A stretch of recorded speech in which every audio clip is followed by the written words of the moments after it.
The most expensive mistake a man can make is believing he knows the worth of a woman after he stops looking at her. The ballroom of the Astoria Grand shimmered beneath crystal chandeliers imported from Venice, each one scattering warm gold light across polished marble floors and tables dressed in white linen.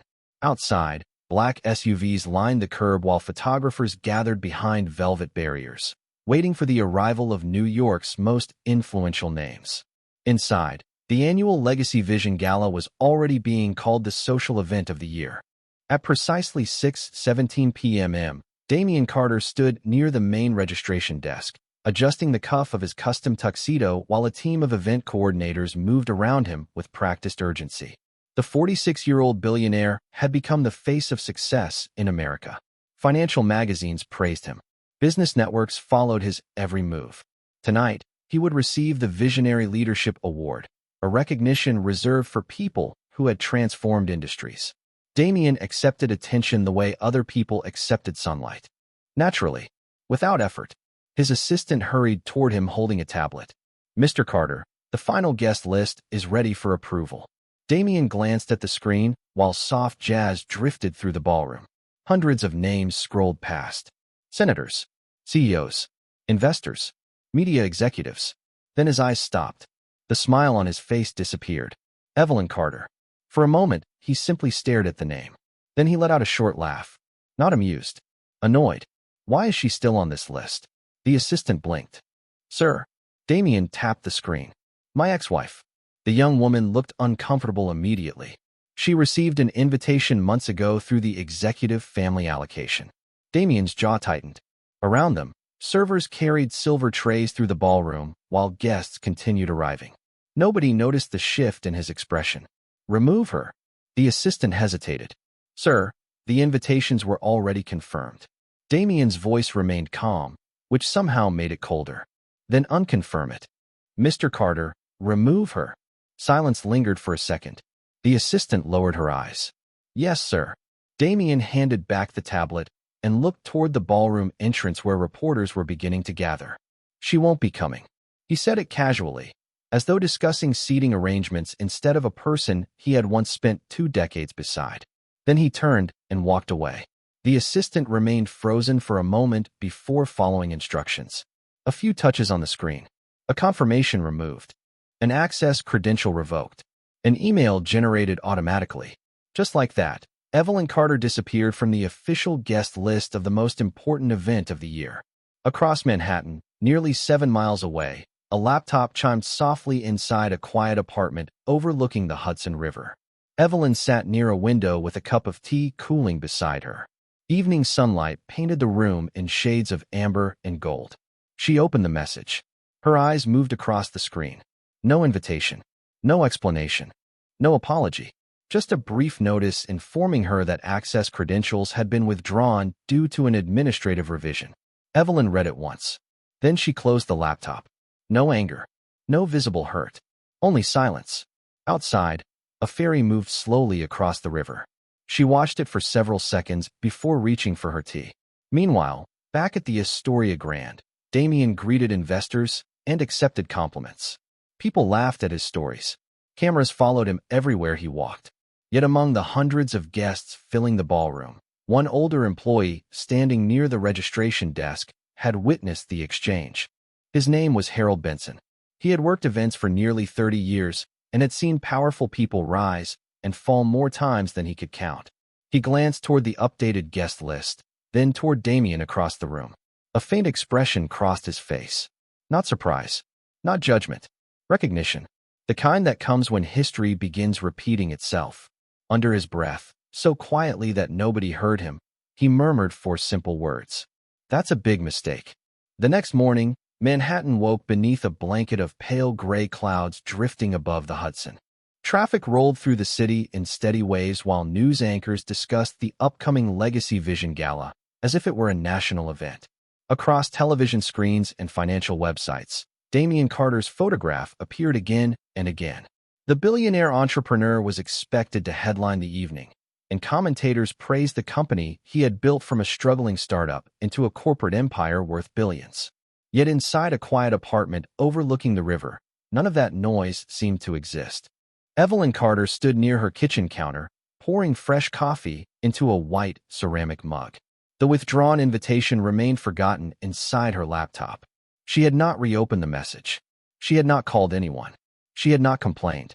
The silence around her felt deliberate, almost practiced. Sunlight briefly escaped through the clouds and reflected across the water outside her window. Evelyn watched it for a moment before turning toward a framed photograph resting on a bookshelf. The picture had been taken 22 years earlier. A much younger Damien stood beside a folding table inside a rented office barely larger than a garage. His tie was crooked. His smile was uncertain. Evelyn stood next to him, holding a cardboard box filled with paperwork. There had been no investors then. No interviews. No luxury towers carrying his company logo. Just two people sharing a dream that nobody else believed in. Back then, every dollar mattered. Every client mattered. Every small victory felt enormous. She remembered winter nights spent balancing household bills at the kitchen table while Damien worked through business plans long after midnight. She remembered driving across 3 states to attend meetings because they could not afford airfare. She remembered selling jewelry that had belonged to her grandmother when cash flow nearly disappeared during the company's second year. Damien had promised he would buy it back one day. He never did. The memory carried no bitterness now, only distance. Her phone buzzed softly against the counter. Evelyn glanced down. A message from one of the regional scholarship directors appeared on the screen. The Ohio expansion project had officially reached its funding target. More students would receive grants next semester. Evelyn typed a brief response and set the phone aside. No celebration. No announcement. Just another task completed. The apartment returned to silence. Across town, Damien's schedule looked very different. His penthouse buzzed with assistants, stylists, security personnel, and public relations advisors preparing for the gala. Calls arrived every few minutes. Interviews were confirmed. Transportation routes were finalized. One executive mentioned that ticket demand for the event had exceeded expectations. Damien accepted the updates without much attention. His focus remained on the evening ahead. Recognition had become familiar to him. Expected, even. Meanwhile, at the Astoria Grand, Harold Benson reviewed registration records from a small office behind the ballroom. Years of experience had taught him that guest lists revealed more about people than speeches ever could. As he checked seating assignments, his eyes paused on the space where Evelyn Carter's name had once appeared. Empty now? Harold leaned back in his chair and stared through the office window toward the ballroom floor. Workers adjusted centerpieces while technicians tested stage lighting. Everything appeared perfect, yet something about the missing name continued bothering him. He remembered seeing Evelyn years ago when she attended events beside Damien. She never competed for attention, never dominated conversations, yet people somehow remembered her. Harold had witnessed senators greet her warmly, philanthropists seek her opinion, community leaders thank her quietly before moving on. The strange thing was that most guests never seemed to realize how connected she truly was. Harold closed the guest list and shook his head slowly. Some people announced their importance every time they entered a room. Others never had to. And sometimes the difference between those two kinds of people only became visible when one of them disappeared. By late afternoon, the city seemed to be moving toward a single destination. Luxury cars rolled through Midtown. Television crews assembled outside the Astoria Grand. Social media accounts posted photographs of floral arrangements, crystal chandeliers, and celebrity arrivals hours before the event even began. Everywhere Damien Carter looked, he saw confirmation of the life he had built. His company stock had climbed again that morning. Investors were celebrating. Journalists were requesting interviews. The world appeared exactly as he believed it should. In a private lounge overlooking the ballroom, Damien adjusted his jacket while speaking with several executives. They discussed acquisitions, market forecasts, and expansion plans. Then one of them casually mentioned Evelyn. The conversation lasted less than 30 seconds, yet something about it lingered. Whatever happened to her? A venture capitalist asked while stirring a glass of sparkling water. I have not seen her in years. Another executive shrugged. I assumed she moved away. A third smiled politely. Most people disappear after a divorce from someone at Damien's level. The group laughed softly. Damien did not. He simply offered a dismissive smile and changed the subject. Yet the assumption remained hanging in the air. They believed Evelyn had vanished because she no longer stood beside him. They believed her story had ended where his continued. Across Manhattan, Evelyn spent the afternoon reviewing reports inside a modest office several blocks from Bryant Park.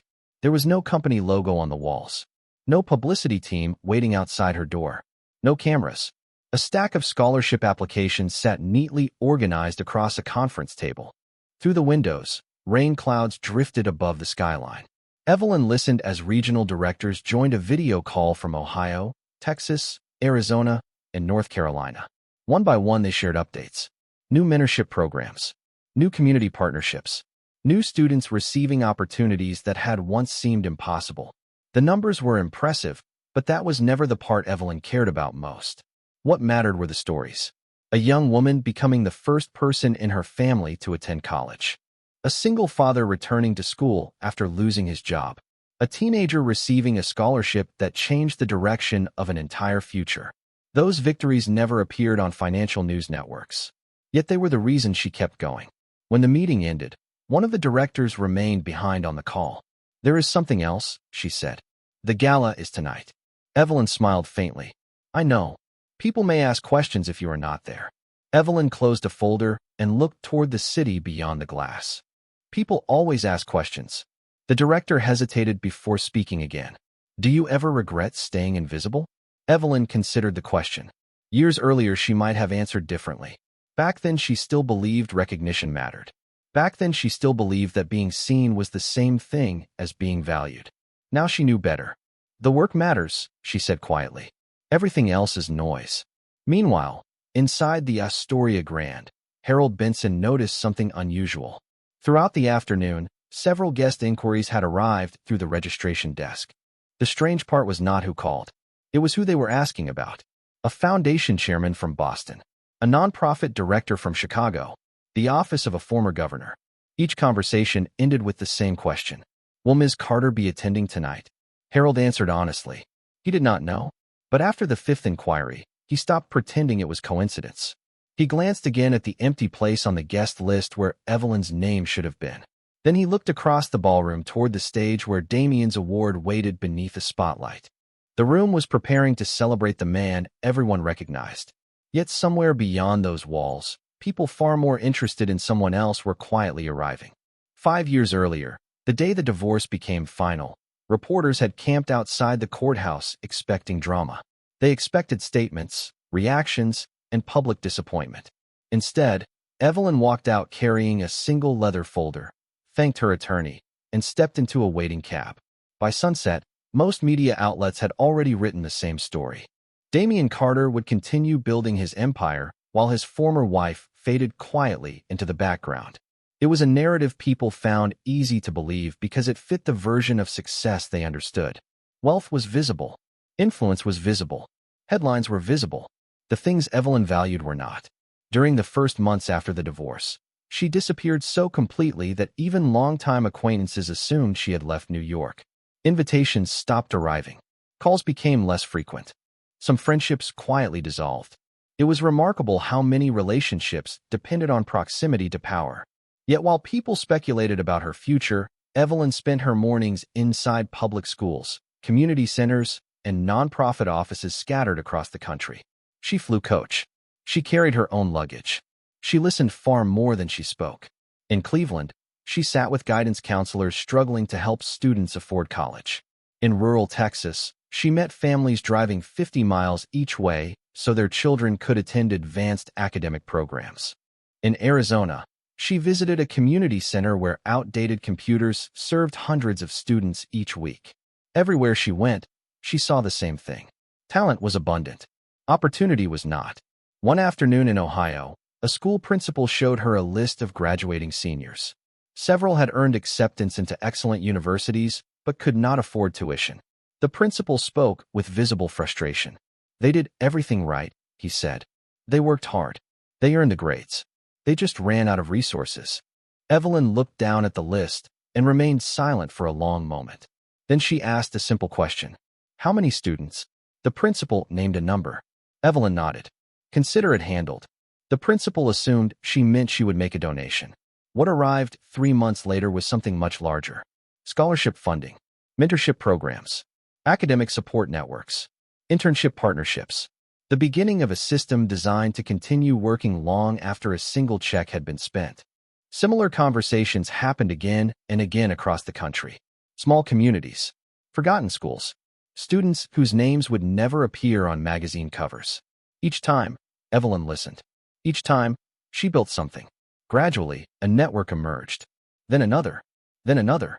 State by state, city by city, opportunities multiplied. Yet her name remained absent from press releases. Board members occasionally suggested greater visibility. Public recognition could attract additional donors. Evelyn always gave the same answer.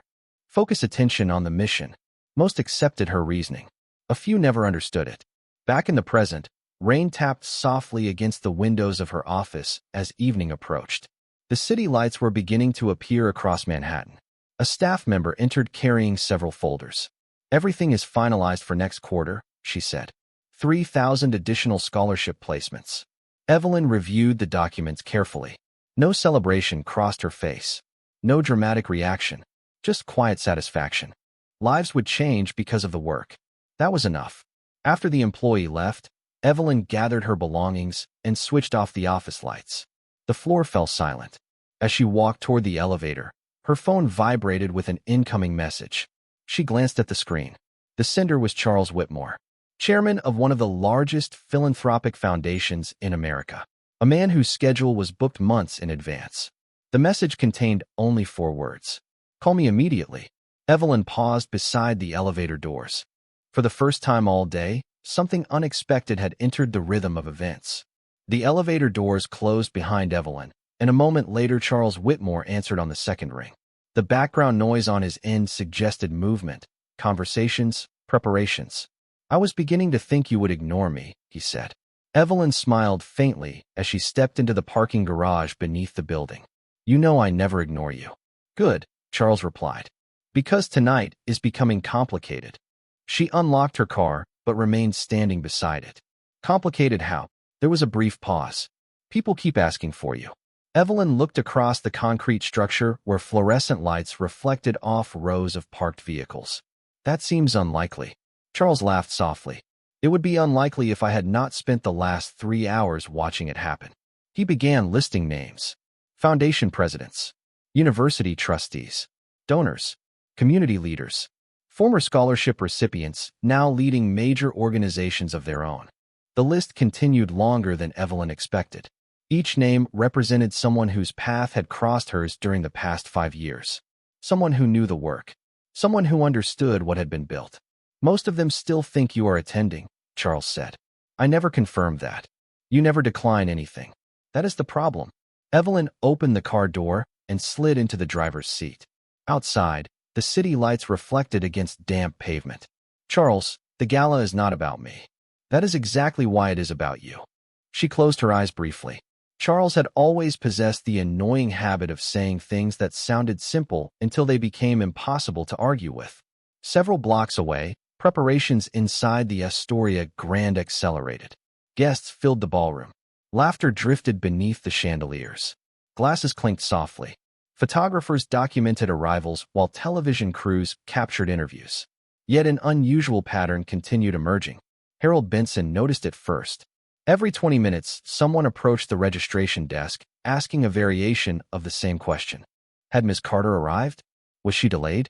Did anyone know if she was coming? The inquiries came from people who rarely waited in lines and rarely asked questions twice. Harold answered politely each time, but curiosity was beginning to spread among the event staff. One coordinator finally leaned toward him. "Who exactly is this woman?" Harold considered the question. "That depends on who you ask." Across the ballroom, Damien stood surrounded by executives and investors. Everything appeared perfect. His girlfriend, Vanessa, moved comfortably through the crowd beside him. Conversations flowed easily. Reporters requested comments. The evening was unfolding exactly as planned. Yet twice within 15 minutes, guests had interrupted discussions to ask whether Evelyn would attend. The first time, Damien dismissed it. The second time, he noticed. By the third inquiry, he found himself glancing toward the entrance without understanding why. Meanwhile, Charles remained on the phone. "Listen carefully," he said. For 5 years you have hidden behind the work. Evelyn started the engine, but did not drive away. I have not hidden. You have absolutely hidden. The mission matters more than recognition. That was true in the beginning. His voice softened. Now something else is happening. Evelyn listened. Thousands of people know what your programs have done. Hundreds have built careers because of opportunities you created. Entire communities have changed because you chose to show up when nobody else did. Whether you like it or not, your absence has become visible. The words settled quietly between them. Beyond the windshield, Manhattan shimmered beneath the approaching night. Finally, Charles spoke again. I am not asking you to attend for yourself. Evelyn remained silent. I am asking you to attend for everyone whose story became possible because you refused to quit after your own story changed. For the first time since receiving the withdrawn invitation, Evelyn did not immediately know what to say. For several seconds after the call ended, Evelyn remained motionless behind the wheel. Around her, the parking garage echoed with distant engines and footsteps, ordinary sounds continuing without concern for decisions that could quietly alter the course of an evening. Charles Whitmore rarely insisted on anything. That fact lingered in her mind as she drove through Manhattan traffic toward home. The city glowed beneath a veil of light rain. Storefront windows reflected across wet sidewalks. People hurried beneath umbrellas, unaware that one of the most anticipated events in New York was already underway. By the time Evelyn entered her apartment, the Gala had begun welcoming its first wave of distinguished guests. She placed her keys on the table and walked toward the floor-to-ceiling windows overlooking the Hudson.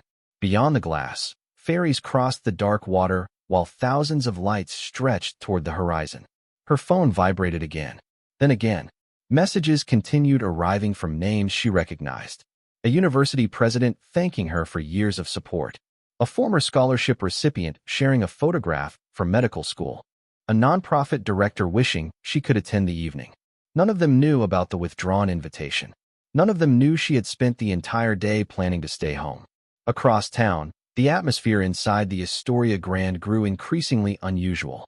Harold Benson watched as another guest approached the registration desk. Then another. Then another. Each carried the same expectation.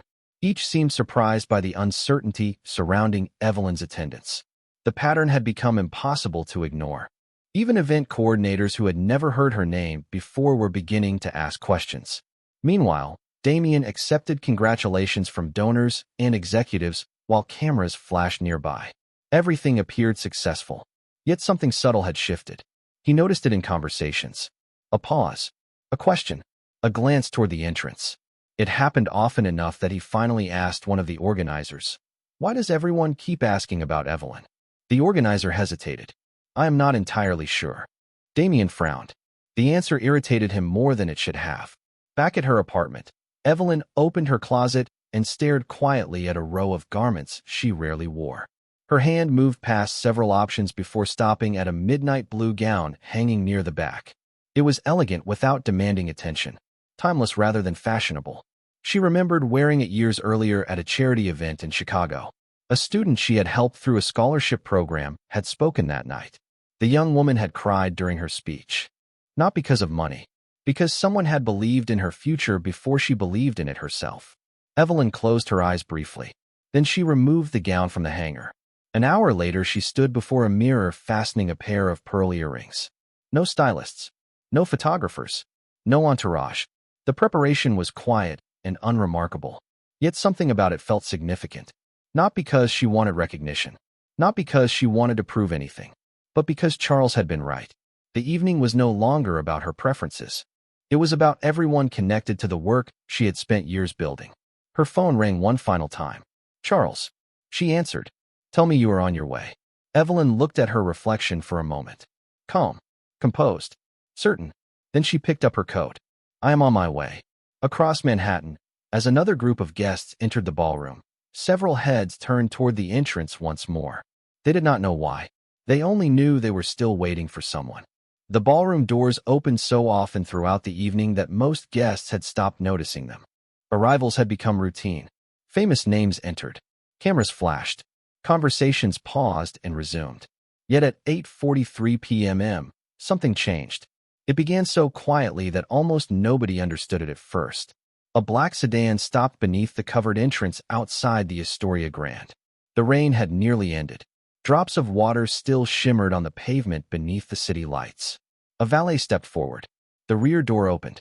Evelyn Carter emerged and adjusted her coat against the cool evening air. There was no dramatic entrance. No security detail surrounding her. No photographers crowding toward her vehicle. In fact, several members of the press barely looked up. To them, she appeared to be another elegantly dressed guest arriving late.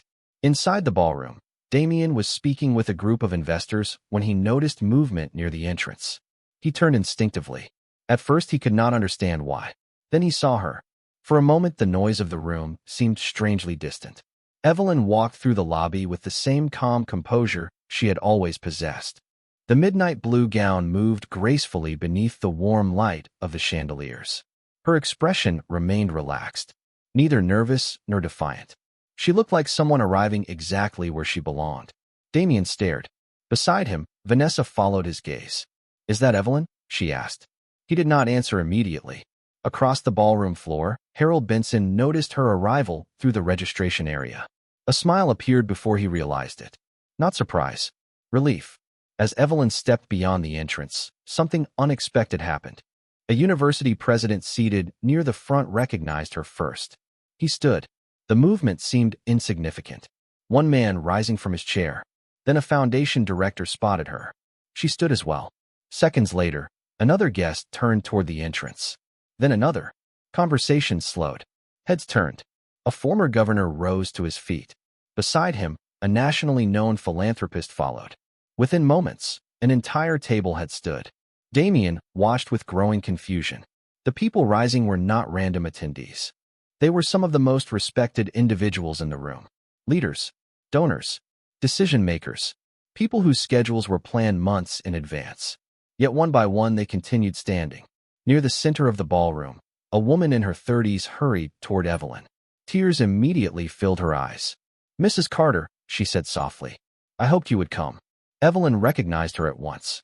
3 years earlier, the woman had received one of the foundation's first scholarship grants while raising 2 children alone. Now she directed an education initiative serving hundreds of students. Evelyn embraced her warmly. Nearby guests witnessed the exchange. More people stood.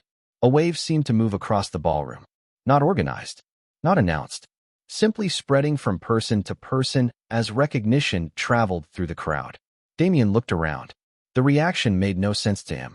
No master of ceremonies had introduced her. No spotlight highlighted her presence. No announcement explained what was happening. Yet respect was moving through the room faster than any speech could have. Charles Whitmore appeared from across the ballroom and walked directly toward Evelyn. The chairman of one of the most influential foundations in America rarely crossed rooms for anyone. Tonight he did so without hesitation. When he reached her, he smiled. "I was beginning to think you would leave me to explain everything myself." Several guests laughed. Others gathered closer. Damien felt something unfamiliar settle into his chest. Not anger, not jealousy, uncertainty. Because for the first time all evening, he realized he was watching a room full of powerful people react to someone he thought he already knew. And the more they revealed through their actions, the more he began to understand how little he actually knew at all. The program resumed a few minutes later, but the atmosphere inside the ballroom had changed completely. Conversations that once revolved around business deals and market forecasts now carried a different focus. People who had not spoken in years were exchanging stories. Stories about scholarships, about mentorship programs, about opportunities that had quietly transformed lives. Damien remained seated at his table, listening without intending to. Every few minutes, another piece of information surfaced. A university trustee described an education initiative that had expanded across 3 states. A nonprofit executive mentioned a grant program that had prevented several community centers from closing. A technology entrepreneur explained that his company now hired dozens of students from a scholarship network that consistently produced exceptional talent. Again and again, the same source appeared behind the stories, though nobody seemed eager to take credit for it. Then the lights dimmed slightly. The master of ceremonies stepped onto the stage. The room gradually settled into silence.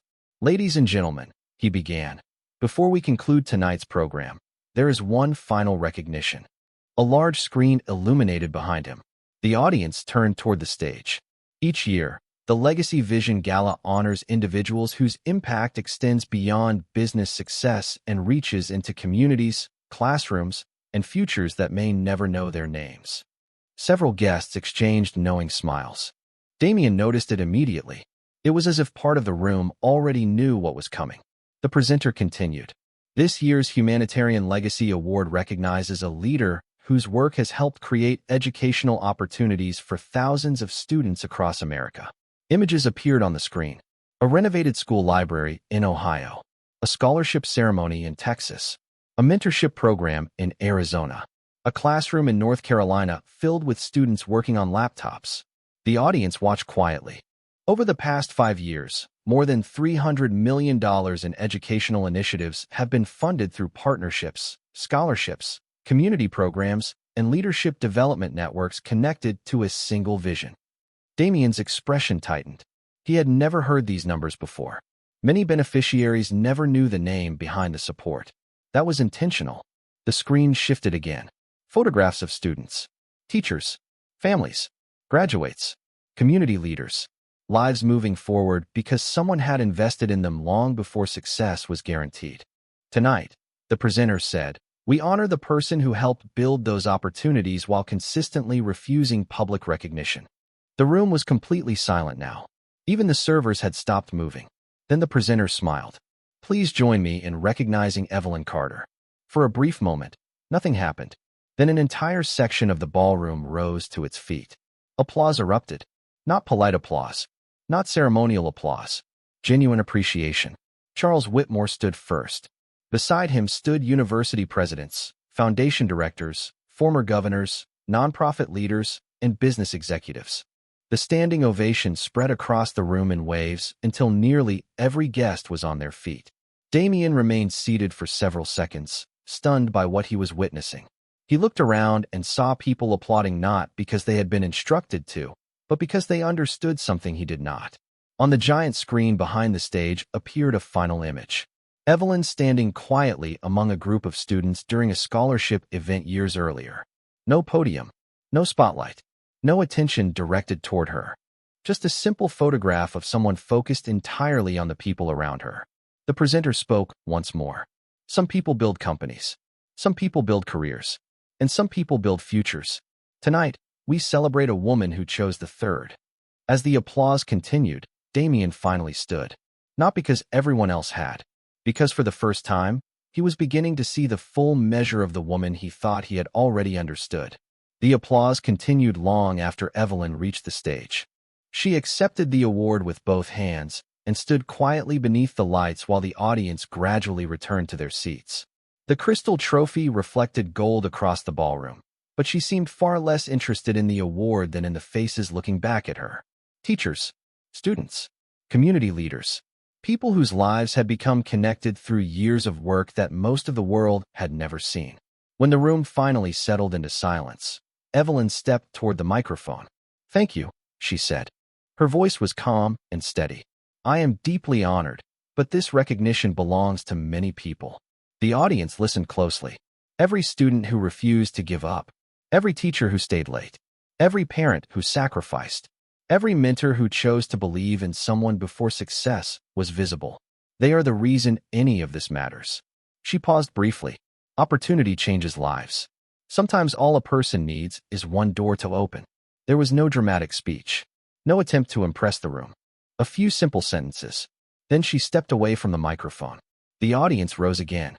This time the standing ovation seemed even stronger.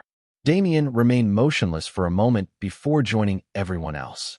As he looked toward the stage, memories surfaced without invitation. The tiny office from 20 years earlier. The nights spent planning their future. The risks they had taken together. The sacrifices she had made without ever asking for recognition. For years he had measured success through numbers, valuations, headlines, and influence. Tonight he was witnessing another kind of success entirely. One that could not be tracked on financial reports. One that existed inside thousands of lives moving forward because someone had cared enough to help. After the ceremony ended, guests surrounded Evelyn. Former scholarship recipients introduced her to their families. University leaders thanked her personally. Donors requested meetings. Community organizers shared stories she had never even heard. The ballroom buzzed with admiration. Yet through it all, Evelyn remained exactly the same. Listening more than speaking, smiling more than celebrating. Eventually, the crowd thinned. The evening was ending. Staff members began clearing tables while guests slowly departed into the Manhattan night. Near the elevators, Damien finally saw an opportunity. He walked toward her. For a brief moment, neither spoke. The years between them seemed strangely present and strangely distant at the same time. "Congratulations," he said quietly. Evelyn nodded. "Thank you." Damien glanced around the ballroom. "I did not know." The words sounded smaller than he intended. Evelyn understood immediately. He was not talking about the award. He was talking about everything. The scholarships, the programs, the impact, the life she had built after everyone assumed her story was over. She offered a gentle smile. Not triumphant, not bitter, simply peaceful. "There are many things we do not know about people," she said. The elevator arrived with a soft chime. The doors opened. Damien wanted to say more, to ask questions, to recover something that had long since slipped away. But no speech could change what had already happened. Evelyn stepped inside the elevator and turned back one final time. "Take care, Damien." Then the doors closed. He remained standing in the quiet hallway long after the elevator disappeared. Behind him, the ballroom lights began shutting down one section at a time. The celebration was ending. Yet the lesson would remain. Damien had built a company admired across the world. Evelyn had built futures that would outlive them both. And in the end, she did not win him back. She won herself.